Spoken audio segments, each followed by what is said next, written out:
আসসালামু আলাইকুম রহমতুল্লাহ। হজরত, আমার একটি প্রশ্ন, আমি জানতে চাচ্ছিলাম মহিলাদের কতটুকু পর্দা ফরজ। অনেকে বলে যে মাথার চুল থেকে নিয়ে পায়ের নিচ পর্যন্ত, আবার কেউ কেউ বলে মুখ খুলে রাখলে তাতে কোনো সমস্যা নেই। এই বিষয়টা আমার কাছে অস্পষ্ট। যদি আপনি আমাকে দয়া করে স্পষ্ট করে দিতেন তাহলে উপকৃত হতাম। তাফসিরে মারিফুল কোরআনে সূরা নূরের আয়াত ইউদনিনা আলাইহিন্না মিন জালাবিবিহিন, এই আয়াতের অধীনে এই বিষয়ক লম্বা চওড়া আলোচনা পেয়ে যাবেন। মূল খটকাটা হলো চেহারা নিয়ে, মূল খটকাটা চেহারা নিয়ে। আর আমাদের দেশে কিছু হুজুর, বুঝে হোক না বুঝে হোক, তারা চেহারা পর্দার অংশ নাই ফতোয়াটা বলে খুব বেশি মজা পায়। দুদিন পর পর এই আলোচনা সমাজে ছড়িয়ে যায়। যদিও যারা ফতোয়া দেয় তাদের বউর চেহারা জীবনে দেখবেন না, মানে ফতোয়া যাই দেখ, কিন্তু নিজের বউরে ঠিকই পর্দায় রাখবে, তবে অন্যদের বউয়ের চেহারা খোলানোর ব্যবস্থা করবে।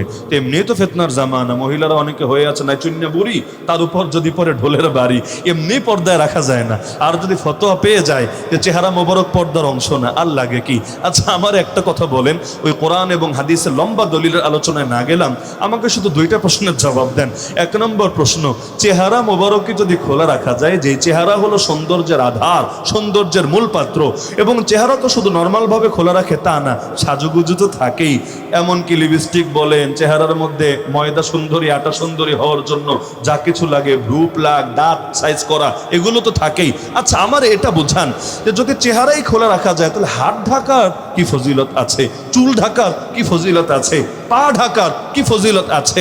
চেহারা দেখে যে ফিতনায় পড়বে না, চেহারা দেখে যে ফিতনায় পড়বে না, ও খালি হাত দেখেই ফিতনায় পড়বে, ও খালি চুল দেখেই ফিতনায় পড়বে, ও খালি পা দেখেই ফিতনায় পড়বে, এইটা তো কিছুতেই বুঝে ধরে না। কারণ চেহারা হলো মূল জিনিস। বিয়ে করতে গেলেও খালি হাত পা দেখে না, চেহারাটা আগে দেখে, চেহারা মানুষ আগে দেখে।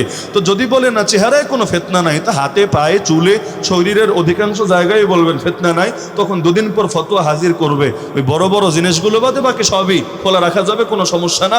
শুধু যেগুলো আওরাতে গালিজে একেবারে মূল জিনিস, মানে যেগুলো একেবারে নিজের মাহরামের সামনেও লোকে খোলে না, শুধুমাত্র এগুলোই ঢাইকা রাখো, বাকি সব খুলে রাখো। দুই নম্বরে আমারে বলেন, আল্লাহ রসুল সাল্লাল্লাহু আলাইহি সাল্লাম এত বেশি সতর্ক ছিলেন, অন্ধ সাহাবী ঘরে এসেছেন, তখনও তার স্ত্রীকে ভেতরে চলে যেতে বললেন, এবং তারা যখন বলল ইয়া রাসূলুল্লাহ, সে তো অন্ধ, আমাদেরকে দেখবে না, নবী বললেন, বুঝলাম সে অন্ধ, তোরা কি অন্ধ নাকি?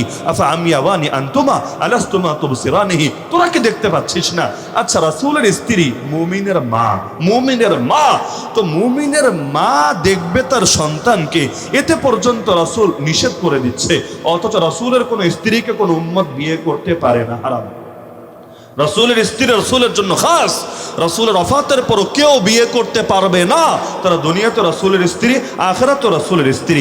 তাদের ব্যাপারে যদি নবী এত সতর্ক থাকেন, বলবেন না হুজুর এটা বিচ্ছিন্ন ঘটনা, এমনি একটা হাদিস না, কত দলিল লাগবে?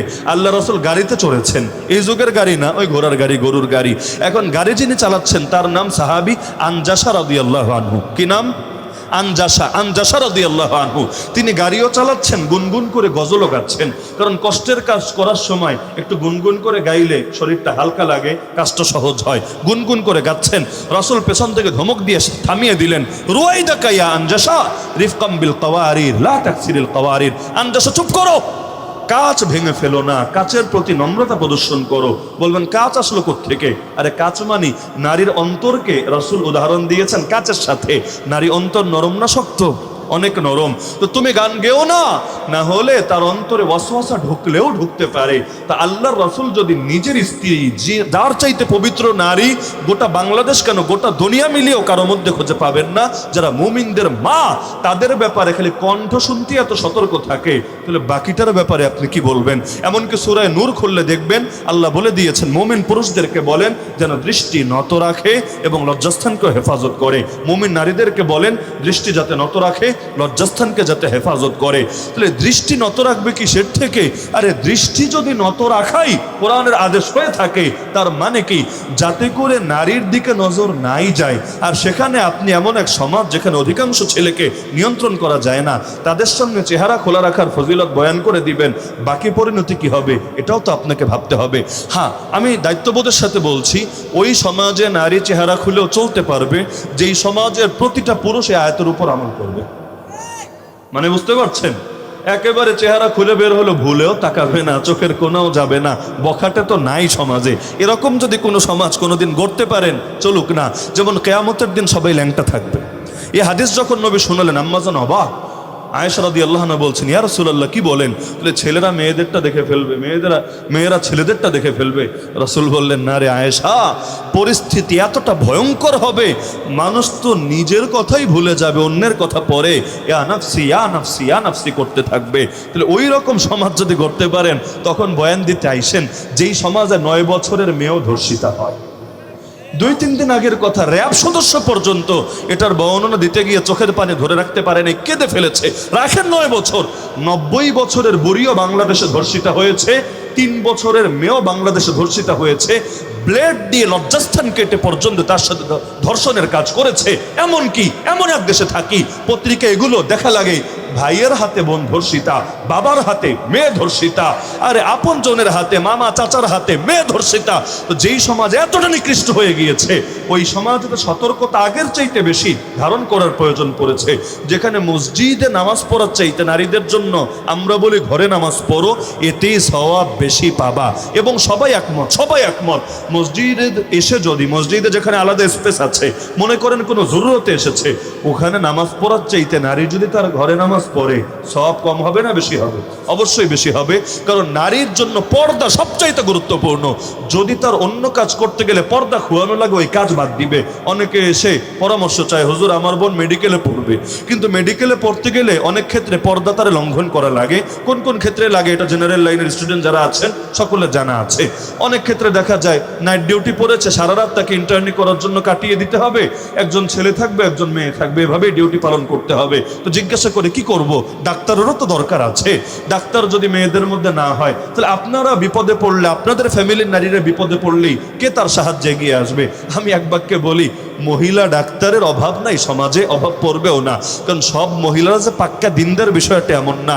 আর এই দেশের মধ্যে সেকুলার বহুত আছে, বদ্দিন বহুত আছে, কাফের মুশরিকও বহুত আছে। তো মহিলা ডাক্তার যদি কোনোদিন পুরো শূন্য হয় আর ওদের মধ্যে কেউ পড়াশোনা না করে, তখন টেনশন কইরো, এর আগে টেনশন করা লাগবে না। ফরজ আগে, নফল পরে। এখন পাগড়ি বাঁধার ফজিলত শুনলেন, লুঙ্গি পরার ফজিলত বয়ান করতে আমার মনে নাই, এই জন্য আপনি লুঙ্গিটা খুইলা মাথায় বাইদা ভাবলেন জামানার হাসান বসরি হয়ে গেছি। এর চাইতে হাস্যকর বিষয় কি হবে? আপনি আরেকজনের খেদমত করে সুন্নত মুস্তাহাব জিন্দা করবেন আর নিজের ফরজ করে জাহান্নাম কামাবেন, তাহলে কি অর্জন হলো আর কি আপনার লসটা হলো? এজন্য পর্দা সবার আগে, মনে থাকবে তো ইনশাআল্লাহ। আর এই চেহারাটাই মূল ফিতনার কারণে যে ইফটিজিং এর শিকার হয় না। আচ্ছা, ইফটিজিং যারা করে, চেহারা দেখে করে না হাত পা দেখে করে? চেহারা, এই চেহারাটাই সব অনিষ্টের মূল। এজন্য তো আমরা নারীদেরকে এটাও বলে দিই, খবরদার, চেহারা দূরের কথা, হিজাব নেকাব পইরা খালি চোখ খুঁড়াও, ফেসবুকে ছাইরো না। কেউ আছে চোখ ছাড়বে ফেসবুকে, হাত ছাড়বে ইনস্টাগ্রামে, হোয়াটসঅ্যাপের মধ্যে দিবে তার পা মোবারকটা, চুলটা দিবে গিয়ে আরেকটা প্ল্যাটফর্মে, ব্যাস সবগুলো সামনে রাখালে আপনি মোটামুটি আইডিয়া করে নিতে পারবেন হালত কি আছে। নাউজুবিল্লাহ, এমন কোনো কিছু যেখানে কণ্ঠ শুনলেই ফিতনা আছে। কোরআনে আল্লাহ ডেকে ডেকে বলছেন নবীর স্ত্রীদেরকে, সফট ভয়েসে কথা বলবা না পরপুরুষের সাথে। সফট ভয়েস বুঝেন তো?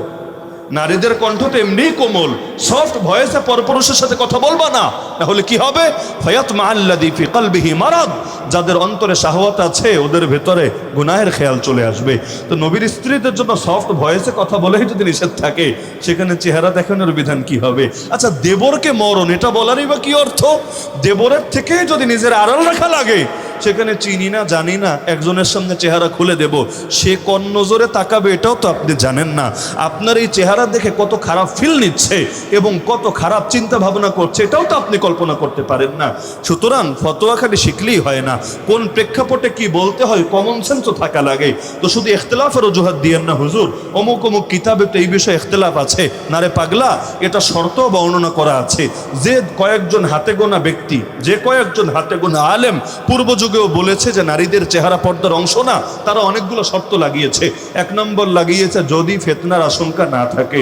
2 নম্বর লাগিয়েছে চেহারায় কোনো মেকআপ থাকতে পারবে না, আলাদা কোনো সৌন্দর্য থাকতে পারবে না, ভ্রু বলেন অথবা ঠোঁট বলেন অথবা গাল মুখ কোনো কিছুকে আলাদা সজ্জিত করতে পারবে না, স্বাভাবিক। তো এইরকম যে শর্তগুলো তারা দিয়েছেন, সবগুলো আমি টানছি না, ওই শর্তগুলো বাংলাদেশে আপনি জীবনে খুঁজে পাবেন না। তো শর্ত না পাওয়া গেলে বিধান থাকে কেমনে? উযু নাই, তায়াম্মুম নাই, নামাজ পড়বেন কেমনে? ইযা ফাতা শারত ফাতাল মাশরুত, শর্ত না পাওয়া গেলে বিধানও থাকে না, বিধানও চেঞ্জ হয়ে যায়। সুতরাং এই দেশে এই শর্তগুলো আপনি মিলাতে পারবেন না। আর অধিকাংশ আলেমরা যেহেতু এ ব্যাপারে চেহারা পর্দার অংশ এ কথাই বলেছেন যে আয়াত আমি বললাম ইউদনিনা আলাইহিন্না মিন জালাবিবিহিন, এর আলোকে, সুতরাং এটা নিয়ে অন্তরে কোনো দ্বিধা রাখবেন না। তবে তাফসিরে মারিফুল কোরআন নাম শোনেন নাই? বড়টা 8 খণ্ডের যেটা, একটা শর্ট ভার্সন পাওয়া যায় ওটা না, 8 খণ্ডের যেটা, ওখানে আমার অনুরোধ থাকবে মা বোনেরা এবং যে ভাইয়েরাও আছেন, সূরা নূরের পারলে পুরো তাফসিরটা পড়ে ফেলেন। একটা সূরা, 114টার মধ্যে মাত্র একটা সূরা।